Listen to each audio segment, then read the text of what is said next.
Hi, good afternoon, sir. How are you? I'm fine, Arpit. How are you? Nice to see you. Okay great sir. तो sir आज हम लोग कुछ discussion करेंगे। बहुत सारे बच्चों के बहुत सारे डाउट्स रहते हैं रिगार्डिंग एसएसबी। मैंने सोचा Okay. कि सर के साथ हम लोग डिस्कस कर लेते हैं वो डाउट, सो दैट ऑडियंस को, जो स्टूडेंट्स हैं, जो लर्नर्स हैं, उन्हें क्लैरिटी मिले, माइंडसेट उनका क्लियर हो regarding the SSB. Very right. Very right.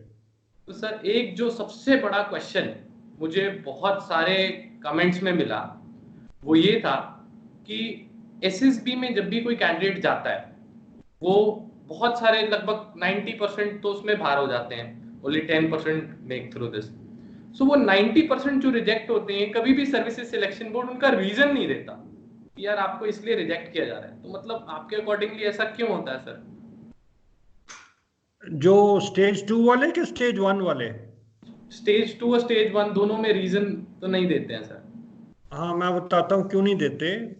देखो, स्टेज 1 का ऐसे रहता है कि मान लो कॉलअप ने फलाने एसएसबी में, जैसे भोपाल हो गया या कपूरथला हो गया, बेंगलुरु हो गया या इलाहाबाद हुआ, जो कॉलअप है उसकी संख्या बहुत ज़्यादा होती है। ओके। सो जैसे एनडीए के लिए बच्चे हैं तो एनडीए मान लो 500-600 बच्चा वहाँ पहुँचता है, बिल्कुल। उसकी रिपोर्टिंग होती है।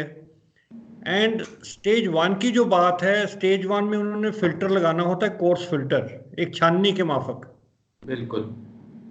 वो करते हैं तो आ जाता है, वो रेशो आ जाता है 1 और 2:10। ओके। यू नो मतलब 10 बच्चों में एक बच्चा होगा या दो बच्चे होंगे मुश्किल से, बिल्कुल। क्योंकि कर करा के उन्होंने 40 और 60 के बीच में तकरीबन रखते हैं वो। क्योंकि एक बोर्ड के अंदर, एक सर्विसेज सिलेक्शन बोर्ड, मान लो 31 एसएसबी है या 11 एसएसबी है जहां मैं रहा हूं, ओके। उन सब की कैपेबिलिटी 40 और 60 के बीच में वेरी करती है। ओके। नाउ 400 से 40 और 60 में लाने में, आप जानते हैं कि पीपीडीडी टेस्ट होता है या साथ में उसके ओआईआर होता है। ये दो क्राइटेरिया हैं स्टेज 1 में। एंड उसकी नरेशन, डिस्कशन, सब कुछ देखा जाता है। अभी 400 से 40 लाने में उनकी पूरी कला लग जाती, तीनों असेसर्स की जो बैठे होते हैं वहां पे। बिल्कुल। नाउ जो बाकी, मान लो अगर 400 फिगर है और 40 रखे हैं, तो जो 360 बच्चे हैं उनको नहीं इसलिए बताया जाता है क्योंकि वो बियॉन्ड एनी कैपेबिलिटी है। It's beyond the capability to tell each child के भाई तेरे में ये कमी है, तेरे में ये कमी है, तेरे में ये कमी है। ओके। क्योंकि अगर वो करने लग जाएं तो 5 डे का वो होएगा, वो हो जाएगा 15 दिन का। बिल्कुल। यू नो तो जो तो बच्चे सिलेक्ट हो गए उनको तो मिल गया पॉजिटिव फीडबैक कि मैं अच्छा हूं इसलिए रहा हूं, मैंने स्टेज 1 का बैरियर क्लियर किया है। जो नहीं अच्छे वो तो बेचारे 1 बजे अपना बस्ता पकड़ के वापस हो जाते हैं उसी दिन। तो उनको यही होना चाहिए कि देखो, यहाँ तो मेरा ऑफिसर इंटेलिजेंस रेटिंग में मेरा टेस्ट खराब हुआ है, ओके। मतलब आई एम OIR 4 और 5। ये नहीं कि 4 और 5 के बच्चे पड़ाव नहीं पार करते, स्टेज 1 का करते हैं but very odd, very rarely. Okay. यहाँ तो OIR टेस्ट खराब है, so therefore they need more practice in the OIR test, okay. जो ऑफिसर इंटेलिजेंस रेटिंग टेस्ट है। और बिल्कुल। दूसरा है उनका PPDT, जो उनकी पिक्चर परसेप्शन, फिर उसके बाद जो नरेशन है 1 मिनट वाला, और उसके बाद जो उसका डिस्क्रिप्शन है या उसका डिस्कशन बनता है वो 15 बच्चों का, उन बिल्कुल। 3 असेसर्स के सामने, वो ठीक नहीं हुआ। ओके। तो वेयर दे आर लैकिंग, उनको खुद को पता होगा कि पिक्चर परसेप्शन तो चलो ठीक है, मान लिया पिक्चर थोड़ी बहुत मॉडिफाई भी हो सकती है। जो आपने स्टोरी लिखी है, कई बच्चों को जिनके मैं आया हूं उन्होंने पूछा है, मैंने तो कहते मेरी पिक्चर नहीं ठीक लिखी थी मैंने। नहीं, ऐसी बात नहीं है। पिक्चर आप जो भी लिखो, आपकी पिक्चर ठीक होएगी आपके जहन और आपके दिमाग के मुताबिक, मगर ज्यादा असर पड़ता है आपके नरेशन में। ओके। जो 1 मिनट का नरेशन होता है आपका, जो 15 बच्चों को बिठाते हैं स्टेज 1 में, 15 से 18 को, और एक साइड से शुरू हो जाता है चेस्ट नंबर 1 से लेके चेस्ट नंबर 15 या 18 तक, बिल्कुल। तो आप क्या कर सकते हो कि you can modify your story accordingly. During the narration, कह के कि सर मेरा रह गया था और मैं ये ऐड करना चाहता हूं। क्योंकि रिटर्न के बाद आप जो 15 बच्चों का बैच होता है वो इकट्ठे होते हो जब तक आप अंदर क्लास के नहीं जाते। बिल्कुल। तो अगर आपने यारी दोस्ती करी हुई है अपने बैच के अंदर, हाई हेलो सबके साथ हुआ है, तो यू विल नेचुरली डिस्कस कि यार मैंने ये लिखी, मैंने ये स्टोरी लिखी है ना।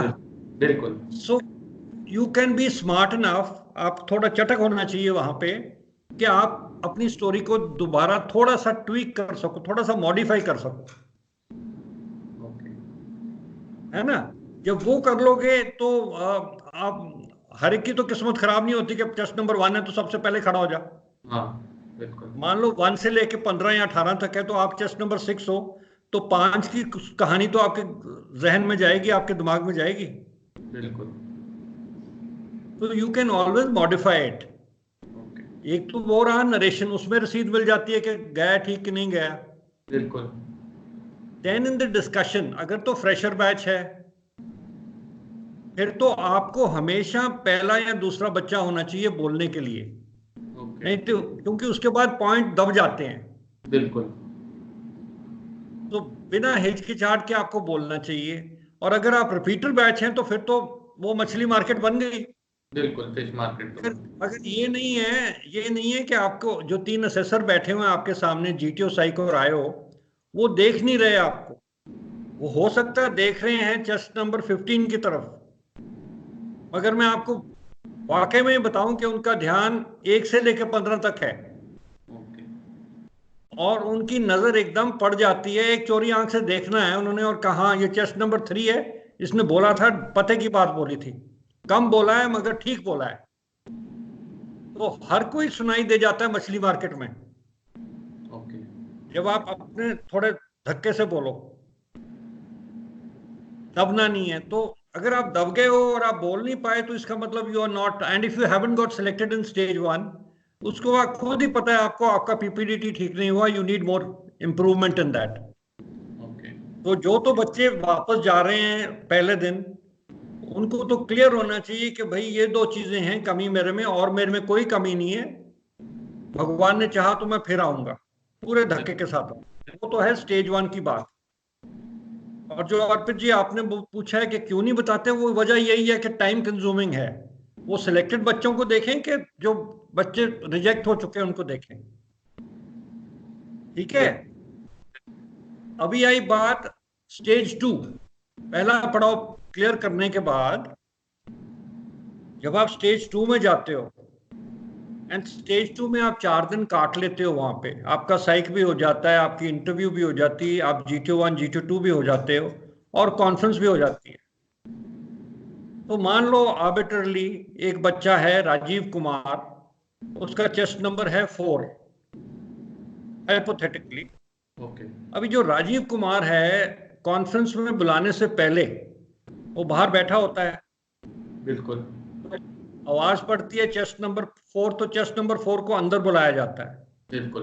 मगर उससे पहले वक्फा होता है 3 और 4 के बीच में, चेस्ट नंबर 3 और चेस्ट नंबर 4, या अगर डिसेंडिंग ऑर्डर में कर रहे हैं तो चेस्ट नंबर 5 और चेस्ट नंबर 4 के बीच में गैप आता है। क्या बात जो है। रिपीटर्स हैं वो समझ पाएंगे इस बात को। उस बिल्कुल। गैप के अंदर क्या होता है, जो असेसर्स होते हैं, इंटरव्यूइंग ऑफिसर, जो प्रेसिडेंट होता है बोर्ड का या डिप्टी प्रेसिडेंट होता है, या एडिशनल आयो बाहर से मंगाया होता है लोड के मुताबिक, जो भी होता है जिसने इंटरव्यू उसकी करी होती है, वो होता है। साइक होता है जिसके पास उसका डोजियर होता है उस बच्चे का चेस्ट नंबर 4 का, और जो GTO होता है जिसके ग्रुप में वो होता है। अब ये तीनों अपना रिजल्ट डीक्लासिफाई करते हैं आपस में। उससे पहले नहीं पता होता कि चेस्ट नंबर 4 ने क्या करा है अपने अपने फील्ड में। ओके। कर्मा, वाचा और मानसा। कर्मा इज GTO, वाचा इज इंटरव्यूइंग ऑफिसर, एंड मानसा इज साइकोलॉजिस्ट। तो इनकी तीनों की परफॉर्मेंस ऑन दो 15 officer like qualities is judged. Okay. तो इंटरव्यू ऑफिसर जो सीनियर होता है वो पूछता है कि हाँ भाई जीटीओ बताओ, चेस्ट नंबर 4 रिजल्ट प्लीज। तो वो अपनी रिजल्ट बताता है पूरा। 15 ओवल की क्वालिटीज वर्टिकल लाइन में नीचे कॉलम में होती हैं, उसके आगे आगे उसकी परफॉर्मेंस होती है, ओके। एंड टोटल मार्क्स दे दिए जाते हैं उसको। ठीक है। उसी तरह साइकोलॉजिस्ट बोलता है, और साइकोलॉजिस्ट भी बोलता है कि sir I have also found him weak in courage, मान लो। फिर इंटरव्यूइंग ऑफिसर की आती तो वो अपने मार्क्स देता है। अगर तो वो एक फिगर है 240, ओके। हम टोटल 240 जो है वो एड अप होके 240 बनता है, फिर वो डिस्कशन के काबिल है वो लड़का, चेस्ट नंबर 4। अच्छा। अगर नहीं है तो वो तो डिस्कस भी नहीं किया जाता, आपस में भिड़ते भी नहीं है तीनों। ओके। तो फिर उसको बुलाया जाता है, हाय हेलो करते हैं, how was the weather, how was this, how was that, tell me 2 good things how is about the this day, SS. How is good, है, एनी वो कहानी करके उसको राउंड ऑफ करके उसको भेज देते हैं। एंड अगर वो लड़का चेस्ट नंबर 4 अच्छा है, या कोई डाउट बन रही है, कोई कॉन्फ्लिक्ट हो रहा है तीनों के बीच में, and his marks are more than 240, then he is questioned and quizzed on that quality जो वीक है उसकी। ओके। उस कॉन्फ्रेंस में उसको वही सवाल पूछा जाएगा जो उसकी क्वालिटी पे वो हिट करेगा। अच्छा। ठीक है। और उसके बाद उसको थैंक यू बोल के बाहर चला जाता है, जब तक उसकी कॉन्फर्मेशन आ जाती है उस क्वालिटी के बारे में। ओके। तो जो छोटी बात है, जो छोटा क्वेश्चन आपने पूछा है कि क्यों नहीं बताया जाता, ये वो इसलिए नहीं बताया जाता हर एक को जो बच्चे स्टेज 2 में आते हैं, ताकि उनके मन में कॉम्प्लेक्स ना हो कि मेरे में ये कमी है। अगर अगर कैंडिडेट की तरफ से देखें तो उसको बताना चाहिए, उसको पता होना चाहिए कि मेरे में क्या कमी है। बिल्कुल। मगर नहीं बताते इसलिए क्योंकि हर एक चीज, हर एक test is being done by a human being for a human being. Okay. हो सकता है वो राजीव कुमार के पेट में दर्द हो और जीटीओ टेस्ट में ना वो ठीक कर सके बिल्कुल। हो सकता है रिटन टेस्ट में जब साइकोलॉजिस्ट का डे हो तो उसको बुखार चढ़ा हो, माइट बी वो अ नहीं परफॉर्म कर कॉन्सिक्वेंस। सका। बिल्कुल। You know, so there are so many things. अगर मैं बोल बैठूं कि भाई तेरा करेज वीक है इसलिए तेरे को हमने हाँ। रिजेक्ट कर दिया, नॉट रिकमेंडेड करा, तो उसके मन में भय बैठ जाएगा। और कमियां एक नहीं होती, कमियां कई होती हैं हर एक इंसान में। बिल्कुल sir, right. So you cannot tell. और another thing which I want to tell you very frankly अपने व्यूअर्स को, कि वो भी तो इंसान ही है जो आपका टेस्ट ले रहा है। बिल्कुल। उसके उसके उसके ऊपर भी तो वही बीत रहा है, प्रेशर उसके ऊपर भी है। अगर उस इंटरव्यूइंग ऑफिसर ने 20 इंटरव्यूज लेनी है और टाइम अवेलेबल उसके लिए सिर्फ 3 दिन है, तो एक दिन में औसतन वो 7 इंटरव्यू लेगा। बिल्कुल। यू नो, अभी वो 7 इंटरव्यूज में अगर उसने 1.5 घंटा लगाना है, तो आप हिसाब लगा लो, ये दिमाग की बात है, 11 से 12 घंटे उसको लगाने पड़ते हैं उन 7 कैंडिडेट्स के ऊपर एक दिन में। सो टोटल फोकस के साथ अगर राजीव कुमार जो चेस्ट नंबर 4 है, वो अगर चांस की बात भी है कुछ, मैं सच्ची बात बता रहा हूं कि चांस की बात भी है कि वो फर्स्ट कैंडिडेट है, वो भी फ्रेश है और इंटरव्यूइंग ऑफिसर भी फ्रेश है, सो उनका डायलॉग अच्छा बनता है। बिल्कुल। और अगर वो 7वां है, वो थका हुआ इंटरव्यूइंग ऑफिसर है, सड़ा हुआ है बिल्कुल शाम तक, वही सवाल वही जवाब पूछ के और वही खोज कर करके दिमाग की, so it is beyond human capacity many times. बिल्कुल। तो इंटरव्यूइंग ऑफिसर ने कर लिया अपनी जजमेंट। उसी तरह वो जीटीओ है, जीटीओ ने 10 क्यों रखे होते हैं? जीटीओ का काम बहुत इजी होता है क्योंकि उसके 2 दिन के ऊपर होता है, बिल्कुल। तो उसमें इतना वो प्रॉब्लम आती नहीं है। फिर रही साइकोलॉजिस्ट, साइकोलॉजिस्ट ने 4 टेस्ट करने हैं, आप हिसाब लगा लो। वो 4 रिटन टेस्ट उसने, वो गले सड़े पेपर देखने हैं कैंडिडेट्स के। कईयों की हैंडराइटिंग बहुत अच्छी, कईयों की है ही नहीं, कईयों का बिल्कुल ही वो काम खराब है, कई बहुत आउटस्टैंडिंग हैं, सब तरह के आते हैं। उसने भिड़ना है 12 या 16 बंदों के साथ, एक साइकोलॉजिस्ट ने। वो साइकोलॉजिस्ट जो टेस्ट रखता है वो उसको डोजियर बोलते हैं।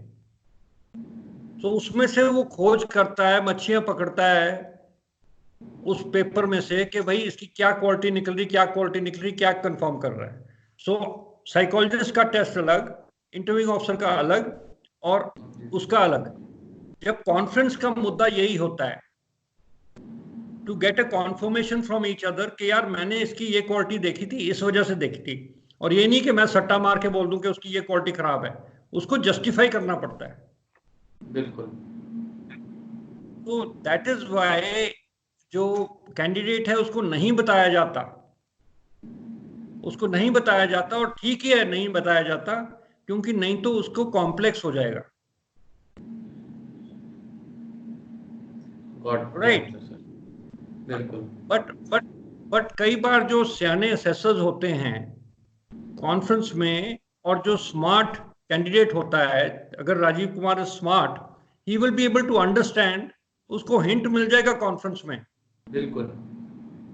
उसको हिंट मिल जाएगा कि मैंने रसीद कैसी कटाई है। वैसे तो उसको उसको वैसे भी पता चल जाएगा उसकी परफॉर्मेंस के बारे में, क्योंकि 5 दिन बहुत होते हैं एक इंडिविजुअल को जज करने में अपने आप। तो खास करके जो फ्रेशर होता है, जो फ्रेशर जाता है पहले दिन, डरा डरा सा इंसान होता है, और जब वो 5वें दिन निकलता है, आप खुद ही देखो, हम जब स्टेज 1 में उसको देखते हैं और जब वो निकलता है, स्टेज रेकमेंड होए ना होए, मगर उसका कॉन्फिडेंस लेवल उसके अपने बारे में स्काई हाई हो जाता है। तो आई hope I answered the question कि उसको नहीं बताते ताकि उसको कॉम्प्लेक्स ना हो, और कुछ छुपाने वाली बात नहीं है। बिल्कुल सर। मूविंग और अहेड। एक चीज और आपको, I will just tell you one more thing. मैं जब गया था 1975 में अपने एसएसबी के लिए, 21 एसएसबी भोपाल, फर्स्ट टाइम गया था, बिंदास होके गया था और ओपन माइंड से गया था, और मैं सेलेक्ट हो गया। ठीक है। I was 16th in merit. मैं अपनी सर्विस के दौरान, ये 41 साल की सर्विस के दौरान, मैं बहुत इच्छुक था कि पता कराऊं कि यार मैंने एसएसबी कैसे किया था, क्योंकि मुझे बताया था कि जो असेसर बनता है वो उसके खुद की मेरिट देखी जाती है कि उस टाइम पे उसने क्या करतूत करी थी, तब जाके उसको ये कोर्स करवाते हैं। तो after becoming an officer, it should be a motivation for all candidates to go to recruiting directorate army headquarters, RK Puram में है, और आपका, आप डोजियर ऑफिसर बनने के बाद खुलवा है कि आप वहां से जाके अपना पता कर सकते हो। तो this is the motivation for all candidates. After you get through the SSB, go through your training, become an officer and find out about your record, because ये रिकॉर्ड रखा जाता है लास्ट डे तक। Okay. So that is good education. So this is why it's not been told, Arpit. Sir moving ahead, हम लोग बात करते हैं जैसे फॉर एग्जांपल एक बच्चा है, यंग किड है, ठीक है, उसकी एक एसएसबी आती है, सपोज सीडीएस क्वालिफाई किया उसने या एनडीए कोई रिटन एग्जामिनेशन क्वालिफाई किया है, उसकी एसएसबी आई। अकॉर्डिंग टू यू सर, पहला स्टेप उसकी प्रिपरेशन का क्या रहना चाहिए कि वो कैसे अब इसको फेस करे, क्योंकि काफी बच्चे सिविल बैकग्राउंड से हैं, तो उनको मालूम नहीं होता फौज का इतना सब कुछ कि कैसे प्रोसेस होती है, यूपीएससी लिख दिया, क्लियर कर दिया, but SSB is an entire different ball game, तो वो तो बिल्कुल अलग ही चीज आ गई है। सो उनके पास कोई फैमिली बैकअप नहीं है, तो कैसे मतलब आगे बढ़े प्रिपरेशन को लेके? सी द फर्स्ट थिंग, जो सबसे पहला कदम उस बच्चे को करना चाहिए वो ये है कि अपनी इंग्लिश पे ध्यान दे। ओके। यू नो हिज, उसका सोचना, उसका पढ़ाई करना, उसका लिखना, लिखने की स्पीड, अगर तो इंग्लिश में वो ठीक है, if is fluent in English, अगर वो सोच सकता है इंग्लिश में और पढ़ भी सकता है, एनालाइज कर सकता है और राइटिंग कर सकता है, फिर तो इंग्लिश उसको थोड़ा सा कुछ ज्यादा जोर देने की जरूरत नहीं है। क्योंकि बोलने में हिंदी इंग्लिश चल जाती है. You can say a few words of Hindi, but mostly it has to be English. So the first step is improve your English. Okay. Because नहीं तो you will get into a complex over there in the first stage only कि यार बच्चे तो अंग्रेजी में पटाख रहे हैं और मैं तो बोल भी नहीं पा रहा हूँ. बिल्कुल. You know, so your stage 1 will only not get cleared in all probability. Okay. Because you will be under such a heavy pressure and complex कि आप कर ही नहीं पाओगे. So your English has to be good, and that is the first step. If your English is good, say एक fresher बच्चा है, उसकी English ठीक है, Okay. उसके लिए भी उसको थोड़ा सा गाइडेंस तो चाहिए ही. You know, मेरी तो यही गुजारिश है कि फॉर गॉड सेक, अगर आपके पास टाइम है 2-3 महीने का, please don't go to any coaching institute. Okay. मैं उसका एडवोकेट हूं ही नहीं. बिल्कुल. क्योंकि आपकी पर्सनैलिटी का सत्यानाश करते हैं ये कोचिंग इंस्टीट्यूट वाले. वो अपनी तरफ से तो आपको पढ़ा रहे हैं, सब कुछ आपकी पर्सनैलिटी बनाने की कोशिश में है. बट जब मान लो वो लड़का चेस्ट नंबर 4 राजीव, हाइपोथेटिकली, बिल्कुल, वो इंग्लिश में ठीक ठीक है, वो जा घुसता है किसी कोचिंग इंस्टीट्यूट में, नाम नहीं लूंगा, पैसा बनाने के लिए सभी हैं यहाँ पे, you know. But what I am trying to say is that जब वो वहां जाता है तो उसको बताया जाता है एक टेम्पलेट, एक तरीका. वो तरीका वो जब इख्तियार कर लेता है अपनी 10-15-20 दिन की लेने के बाद, बिल्कुल, वो जब जाता है एसएसबी के लिए तो उसको ये नहीं पता होता कि यार मैं राजीव हूं, मेरी पर्सनालिटी राजीव ही है, मैं अलोकार हूं, मैं अपने बारे में लिखूं कि वो जो मेरे को कोचिंग इंस्टीट्यूट वाले ने बताया है. सो डर के मारे वो कोचिंग इंस्टीट्यूट वाले की तरफ चल पड़ता है. बिल्कुल. और जो उन्होंने सही गलत बोला है वो वही जाने. And there comes the conflict. वहां वो बेचारा मारा जाता है साइकोलॉजी टेस्ट में और इंटरव्यू में, and also in the GTO. So what I am trying to say is कि प्लीज अपनी इंग्लिश सुधारो. ठीक है, इंग्लिश अगर आपकी ठीक है, by newspaper reading, the most effective way of improving English is by newspaper reading, reading a paragraph and trying to reproduce it on paper, standing in front of the mirror and narrating what you have read. एक paragraph पढ़ो या editorial पढ़ो, शीशे के सामने खड़े हो और उसके बारे में जो आपको टेक्निक्स मालूम है ऑलरेडी, यू नो. फिर आपकी राइटिंग स्किल्स, अगर आपकी हैंडराइटिंग खराब है और समय है आपके पास, please write every day so that your handwriting deliberately improves और हैंडराइटिंग में स्पीड बने. नहीं तो वहां क्योंकि हर एक टेस्ट अंडर स्ट्रेस कंडीशंस है, और स्ट्रेस कैसे जनरेट करते हैं? By giving you less time. और जब लेस टाइम होता है तो खिचड़ी पकती है वहां पे जब आप लिखना शुरू करते हो, अच्छी से अच्छी हैंडराइटिंग दब जाती है. तो साइकोलॉजिस्ट पढ़ ही नहीं सकता आपकी राइटिंग, तो वो आपको नंबर क्या देगा, आपको गेज क्या करेगा? बिल्कुल. So the upper most should be this. उसके बाद you should think, you should get to know कि 5-day प्रोसीजर होता क्या है. और उसमें सबसे अहम बात है आपकी स्टेज 1. स्टेज 1 का पड़ाव क्रॉस करोगे तभी तो आप इंटरव्यू और जीटीओ और साइक का करोगे ना. बिल्कुल. सो स्टेज 1 में आपने सबसे पहले अहम क्या चीज करनी है? आपके OIR टेस्ट. आमतौर पे बच्चे इसको लाइटली लेते हैं, ऑफिसर इंटेलिजेंस रेटिंग टेस्ट, कि यार ये तो हो ही जाएगा, हमारा दिमाग बथेरा है, हमने तो इतने नंबर ले लिया एकेडमिक्स में, 80-90% लिए, तो ये क्या चीज है, फौजियों को क्या पता.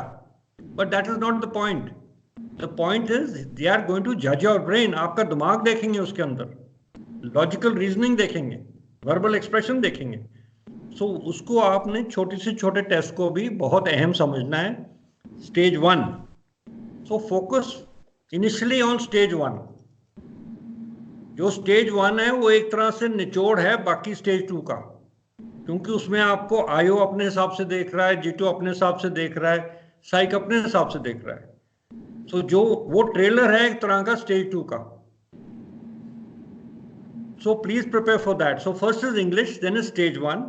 उसके बाद आ जाता है आप इंटरव्यू. तीनों बराबर हैं. Interview, your psych and your group testing. वो बाद की बात है. साथ ही साथ जब आप अपनी इंग्लिश सुधार रहे हैं और साथ में अपना स्टेज 1 की तैयारी कर रहे हैं, आपको अपने गेम शूज पहन के दौड़ना शुरू करो. अपनी फिजिकल फिटनेस का अपनी फिजिक बनाओ. अगर 2 महीने हैं, खुराक ठीक रखो, हेल्थ ठीक रखो एंड अपनी ताकत बढ़ाओ, अपनी स्पीड बढ़ाओ फिजिकल फिटनेस में. ये साथ साथ चलना चाहिए आपकी रूटीन में. 2-4 किलोमीटर रोज भागो, दंड बैठक निकालो ताकि आप में स्ट्रेंथ आए अगर नहीं है ऑलरेडी तो. उससे क्या होएगा, आपका मेंटल पावर भी बढ़ेगा. योर मेंटल रीजनिंग विल, कहते हैं ना शरीर स्वस्थ तो बुद्धि चेतन. बिल्कुल बिल्कुल.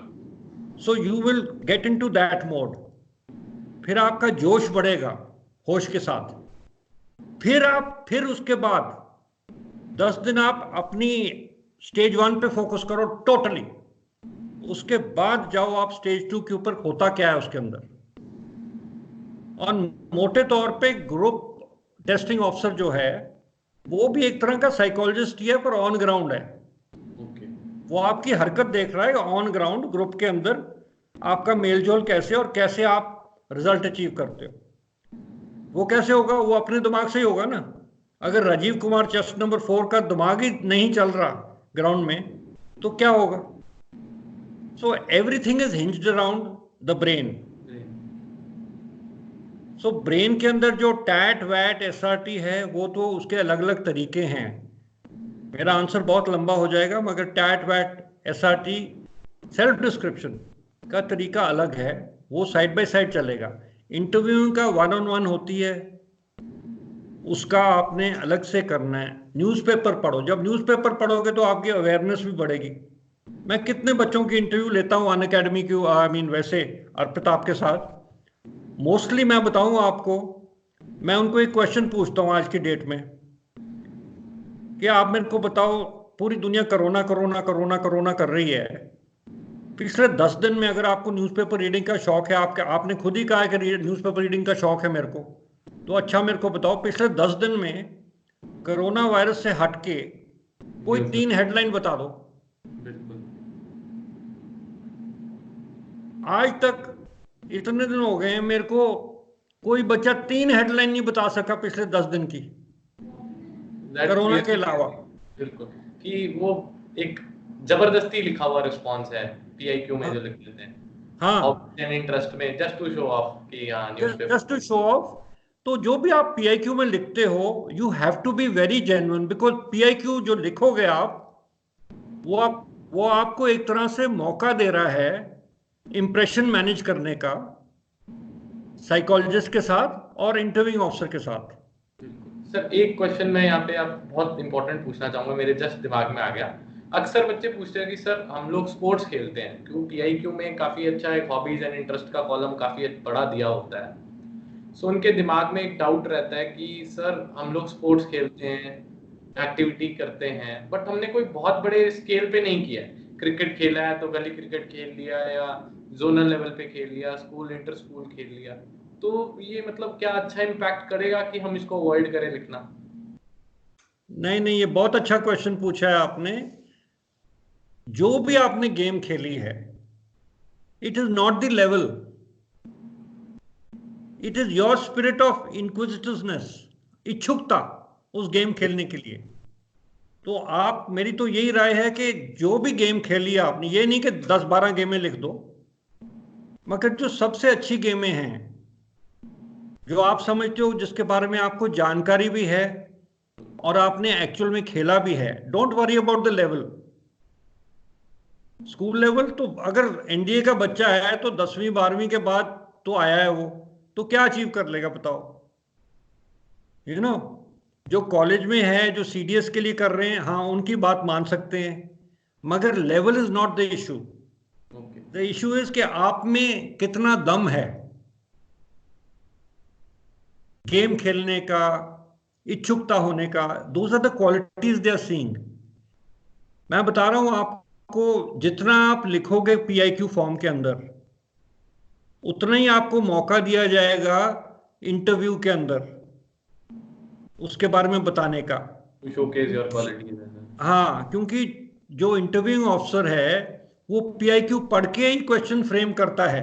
बिल्कुल। ठीक है, उससे पहले तो वो आपको मिला नहीं है ना कभी, ना ही आपने पहले उसने आपकी इंटरव्यू करी कभी। Is a brand new assessor, बेशक आप 10 बार हो चुके हो SSB के लिए, मगर 10वीं बार में भी आपको एक नया सेट मिलेगा असेसर्स का। बिल्कुल। तो उसका जो क्वेश्चंस हैं वो सिर्फ PIQ फॉर्म में से फ्रेम होते हैं टू स्टार्ट विद। तो अगर आपका PIQ फॉर्म ही खाली है, जैसे आज सुबह मैंने एक बच्चे की इंटरव्यू करी ऑनलाइन, ओके। उसने क्या करा है, उसने अब NCC के बारे में लिखा ही नहीं है, अच्छा। और उसने क्योंकि लिखा नहीं, मैंने उसको पूछा नहीं। तो after I finish the interview, मैंने उसको जब फीडबैक दिया तो मैंने कहा do you have any questions. तो कई क्वेश्चंस के बीच में एक क्वेश्चन उसने पूछा कि सर मैंने NCC करी थी, मैं भरतपुर का रहने वाला हूं, मैंने NCC करी है, ठीक है, और मैंने सिर्फ B सर्टिफिकेट तक जा पाया हूं, और मैंने मेंशन नहीं करा, और मेरे कॉलेज में NCC नहीं थी, और मैं दूसरी स्टेट यूपी में जाके, क्योंकि भरतपुर के साथ यूपी पड़ता है, तो यूपी में जाके मैंने वो NCC करी क्योंकि मैं बहुत इच्छुक था NCC करने का। तो मैंने कहा भैया तूने लिखा क्यों नहीं है। देखो कई क्वालिटियां आपकी अनजाने में रह जाती हैं। So what I am trying to say is, please sports and games लिखो, अपनी एक्स्ट्रा करिकुलर एक्टिविटी। ये तो हो नहीं सकता कि आप 12 साल पढ़े हो और NDA के लिए आए और 12 साल में कुछ करा ही ना हो स्कूल में। बिल्कुल। You must write. दूसरी बात मैं यहीं खत्म कर देता हूं कि जो साइकोलॉजिस्ट होता है ना, उसके पास भी PIQ होता है। ओके।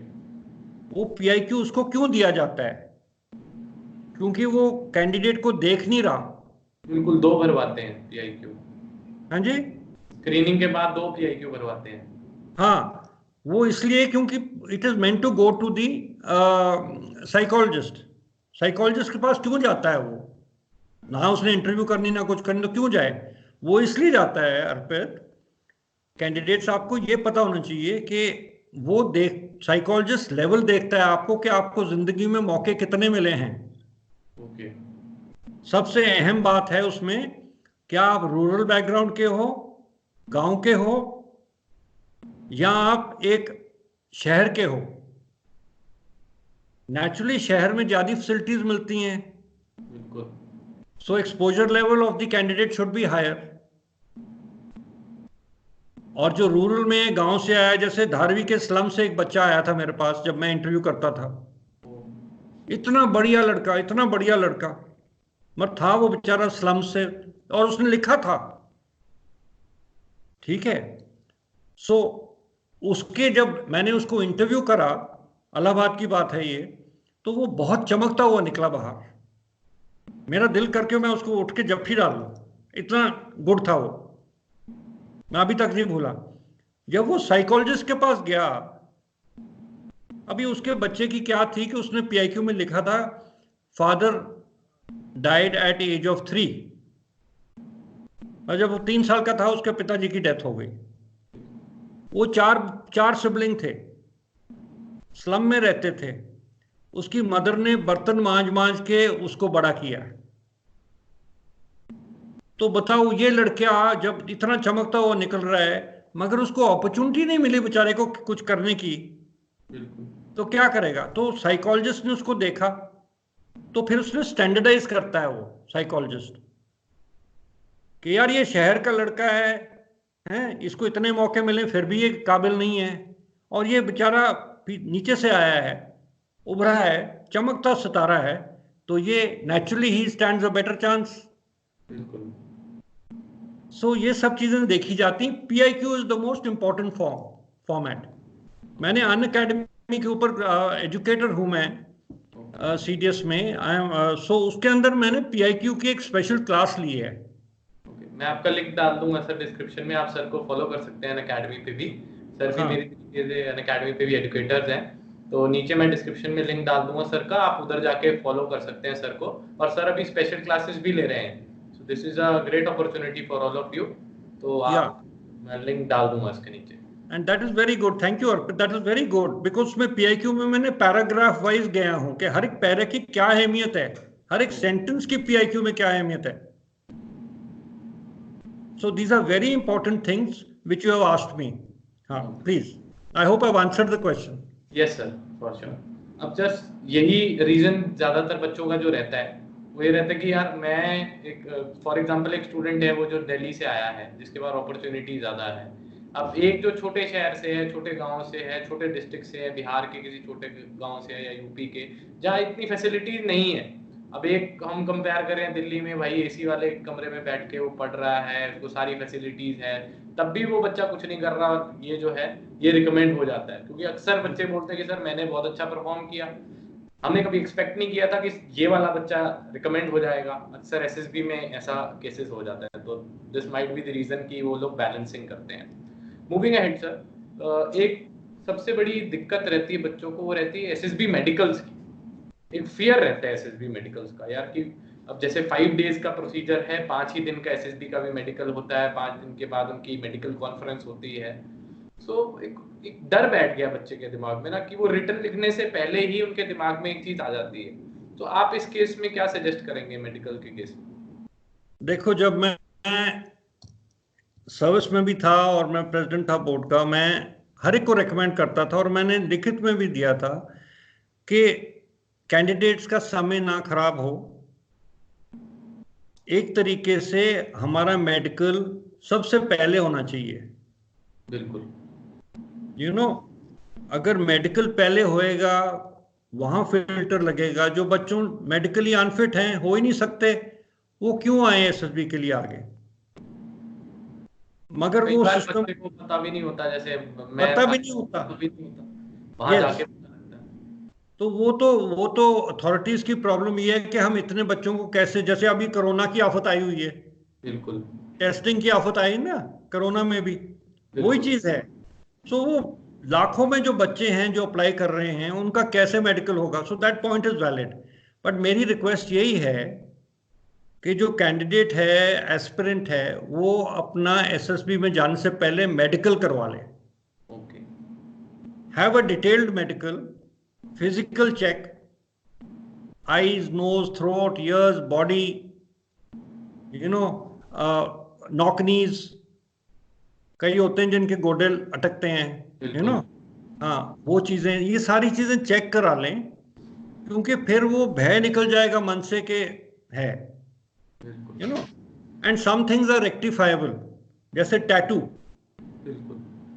आजकल टैटू के बरखिलाफ बहुत हुए हुए हैं आर्मी में सिलेक्शन में, और बच्चे भी उतने ही तेज हुए हुए हैं कि मैं कहीं यहाँ टैटू लगा लिया, कहीं कहीं और लगा लिया, कुछ और को फूल बना लिया, को पत्ती बना ली, को मुंह पे बना लिया। सो अगर तो टैटू है, सो मेरी तो रिक्वेस्ट यही रहेगी कि पहले ही उसको आप रिमूव करा लो। एक लड़का मेरे पास आया था इंटरव्यू के लिए ऑफलाइन, तो वो उसने कहा सर मैं पहले ही बताना चाहता हूँ आपको कि मेरा टैटू था, तो मैंने टैटू में, मेरे को उन्होंने गेट से ही वापस कर दिया जब मेरी उन्होंने बनायन उतारी कि बताओ कहाँ टैटू है। तो टैटू में उसने साइड में यहाँ पे एक सेंटेंस पूरा लिखा हुआ था, फ्रॉम हिज आर्मपिट डाउन, है, और living a life so wonderful, पता नहीं क्या अंग्रेजी मारी हुई थी उसने रनिंग हैंड में। तो सो वो, उसको देखते ही उन्होंने बोला भाई तू तो पहले वापस जा, है, तेरी ये चांस नहीं मानी जाएगी, but you get it rectified and come. Decent थे, नहीं तो वो रिजेक्ट भी कर सकते थे, चांस मानी जाती। सो अगर आप में कोई कमी है, it is always rectifiable, you can remove it, बजाय कि इतनी मेहनत करने के बाद झटका लगे। और फिर भी अगर आपने मेडिकल नहीं कराया और आप चले जाते हो एसएसबी में, तो कोई आफत नहीं आई हुई, आपको वहां पे बथेरा टाइम देते हैं, आपको टेम्परली रिजेक्ट करते हैं मेडिकली, आपको टाइम दिया जाता है, इफ इट इज रेक्टिफाइबल तो you can always rectify it. So tension में नहीं आना कभी भी। जब आप एसएसबी के लिए जाते हो, अपना बिल्कुल दिल खोल के अपनी पर्सनालिटी, अपना रियल सेल्फ दिखाओ। मेरी तो यही रिक्वेस्ट होती है सबको। ठीक है, तो अब सर ने भी बोल दिया है, टेंशन मेडिकल की नहीं लेनी। अगर है टेंशन तो अब ये कोरोना वाला सीन थोड़ा सा ठंडा हो जाए तो मेडिकल करवा लो, अपना कोई प्रॉब्लम नहीं है before giving the examination. Then उसको पेन डाउन करो, अपनी जो जो प्रॉब्लम आई है उस पर वर्कअप ऑन करो and give the written, crack the SSB, simple. तो ये दिमाग में से मेडिकल का फियर आप निकाल दो। ठीक है सर, तो काफ़ी अच्छा डिस्कशन रहा हमारा रिगार्डिंग द एसएसबी। फिर मुलाकात आपसे ज़रूर होगी, और मैंने सर के लिए एक स्पेशल एक सेशन हम लोग, सर और मैं, आप लोगों के लिए लेके आएंगे रिगार्डिंग दी एसएसबी मिथ्स। जो बच्चों को बहुत सारे मिथ्स है ना एसएसबी को लेके, मैं सारे बच्चों से रिक्वेस्ट करूंगा एक बार प्लीज़ आप कमेंट डाउन कर देना इस वीडियो के नीचे। पूरा मैं सारे जो है पेन डाउन कर लूंगा उनको, और सर से सारे पॉइंट्स जो है आपके डिस्कस कर लूंगा, क्योंकि मिथ्स जो है ये इसने पूरा गड़बड़ कर दिया है सब कुछ सिस्टम को। तो एक बार मैं पेन डाउन करके सर के सामने रख दूंगा क्वेश्चंस, एंड सर के रिस्पॉन्सेज उस पे देख लेंगे। I'm always available. I'm always available, Arpit, and I'm on the Unacademy platform also. I'd request everyone through your medium, आपके मीडियम के द्वारा, कि सीडीएस कैटेगरी में अनअकैडमी लर्नर पे आएं और मेरे को फॉलो करो, बिकॉज मैं तो अपने जहन से, अपने दिल से जो मैंने अपने सीखा है वो आपको देना चाहता हूँ। बिल्कुल, कोई कोचिंग इंस्टीट्यूट वाली बात नहीं है आप में और मेरे में, हम तो बिल्कुल जेन्युइन आपको गाइड करना चाहते हैं। बिल्कुल। So तो I सर request का जो प्रोफाइल का लिंक है मैं आपको डिस्क्रिप्शन में दे दूंगा, आप उस पर क्लिक करिएगा, सर की प्रोफाइल खुल जाएगी अनअकैडमी की, और उसमें आपको लाइव क्लासेस का भी डिटेल मिल जाएगी। तो आप उधर जाके फॉलो कर देना, सर जब भी लाइव क्लास बताएंगे तो उसमें आपको पता लग जाएगा। मैं 18 आवर्स का लाइव क्लास अभी लेने वाला हूँ अगले 3-4 दिन में।